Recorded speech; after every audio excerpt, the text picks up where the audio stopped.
All right, beautiful people. Today we're talking about what extra steps do we have to take in order to multiply mixed numbers. So sometimes you have multiplication of fractions where they're just easy fractions like 1/2 and 3/7 or whatever, non-complicated fractions.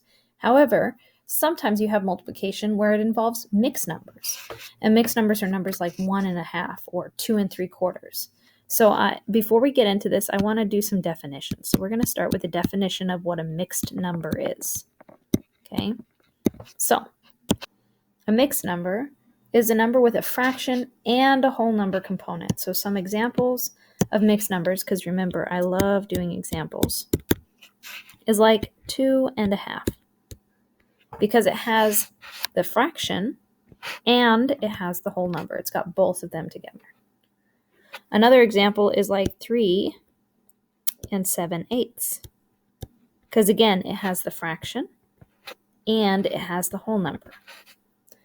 How about one more? One more example is like 1 1/12, because again, we've got a fraction and we have a whole number, okay? Over here, I want you to take a second and write an example of a mixed number of your own, okay? Write an example right over here. All right, you should be coming back because you should have done that. Another definition that we're going to need, because when you have a mixed number, multiplying by mixed numbers like this is really complicated. It doesn't make sense. It doesn't help you do things. So when you have mixed numbers, it's nicer to look at it as an improper fraction. So an improper fraction. Now, improper fraction is like a misnomer, which means it's a bad name for it, because I don't think that improper fractions are improper. They just don't quite fit what you already think about fractions. And an improper fraction is a mixed number that's written without the whole number component. So it's like if I took a mixed number and I rewrote it so that it didn't have the whole number component. So here's an example, because again, you know how I like examples. Let's say 23/3. And 23/3 is the same as 7 2/3. It is an improper fraction because it represents 7 2/3. This is the improper fraction. Okay. Here's another example. I have 5/2. And 5/2 is an improper fraction because it represents a mixed number. It represents the number 2/2. Okay. And this is our improper fraction. Improper. Okay.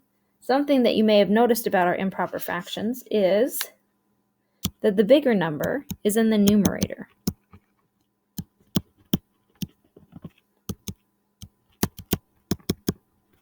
And that's why mathematicians called it numerator, not number. Numerator.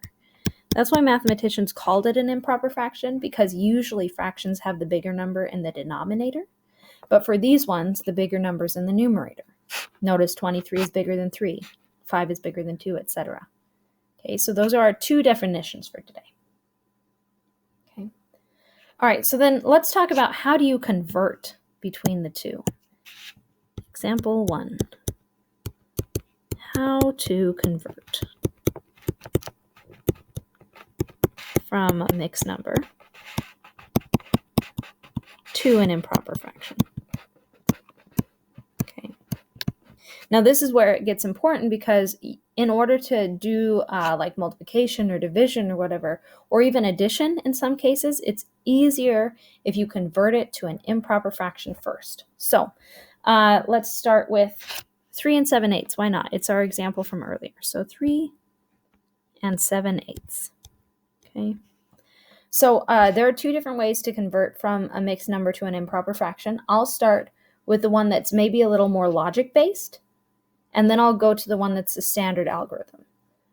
But I will start in the next video. So make sure that you have improper fraction, mixed number, and this first beginning of this problem.